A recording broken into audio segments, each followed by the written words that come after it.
Marocains qui vivons à l'étranger, on n'oublie jamais nos racines. Également décoré par son Altesse royale au nom de Sa Majesté lors de ce dîner de gala honorant la dynastie alawite, Sidney Shriki, doyen de la communauté juive marocaine de Los Angeles. Le rabbin Joshua Bitton, chef spirituel de la congrégation de Heb Abanim Sephardi, a lui aussi été décoré du Wissam al-Arsh. C'est très émouvant en fait, très émouvant parce que c'est une grande joie de recevoir quelque chose tellement important comme le Wissam al-Arsh qui est officier de l'ordre du trône. C'est une reconnaissance qui est, pour moi, qui a beaucoup de valeur. On a beaucoup d'estime, d'amour et de respect pour le roi du Maroc.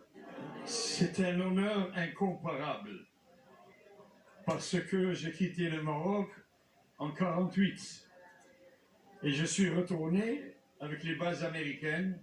J'ai travaillé dans les contrats, dans les bases, et j'ai embauché beaucoup de personnel de toutes les nationalités. Et j'ai eu pas mal de décorations dans ma vie après 40 ans de service dans plusieurs pays. 4 personnalités au parcours différent, mais elles ont tout un point commun, leur attachement à leur Maroc natal et ses valeurs. Ce pays qui a bercé leur enfance et dont ils sont si fiers, leur a ce soir rendu le meilleur des hommages. À travers ce dîner de gala, les Marocains de confession juive résidant aux États-Unis rendent hommage aux monarques marocains pour leur engagement en faveur de la coexistence religieuse et la préservation du patrimoine judéo-marocain. Le porte-parole du Palais Royal, historiographe du Royaume et conservateur du mausolée Mohamed V, Abdelhak Mreini, nous a accordé une interview exclusive à propos de cet hommage rendu à la dynastie alawite. Une interview réalisée par Youssef Hamedi, le récit est de Hind Labnoubi. C'est l'un des grands chantiers spirituels et humains portés par Amir el-Mouminin, la réhabilitation de l'héritage hébraïque propre à l'identité du royaume et au rôle important joué par la communauté juive dans l'histoire marocaine, une prérogative de l'institution de la commanderie des croyants et une manière de célébrer la richesse culturelle et spirituelle de la société marocaine et ses valeurs ancestrales de coexistence et de tolérance.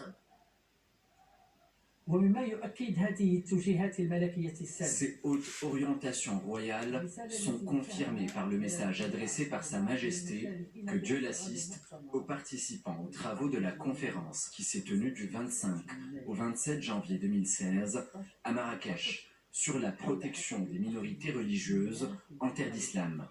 Rien ne nous paraît justifié au Royaume du Maroc que des minorités religieuses soient privées de l'un quelconque de leurs droits. Nous n'acceptons pas que ce déni de droit soit commis au nom de l'islam ou à l'encontre d'un musulman, quel qu'il soit. Sa Majesté le roi Mohamed VI s'est notamment engagé pour la réhabilitation du patrimoine culturel judéo-marocain dans l'objectif de rendre hommage à son apport fondamental dans l'histoire et la civilisation multiséculaire du royaume.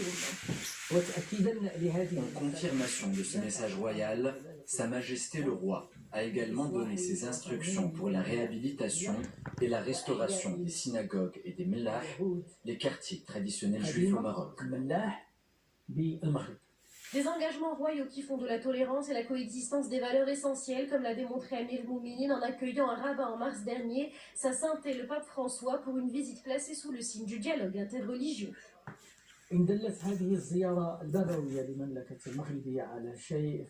Cette visite papale au Maroc démontre l'existence de liens particuliers entre le Royaume et le Vatican et vient confirmer, comme l'a souligné le souverain dans le message de félicitations qu'il a adressé à Sa Sainteté le Pape à l'occasion du 6e anniversaire du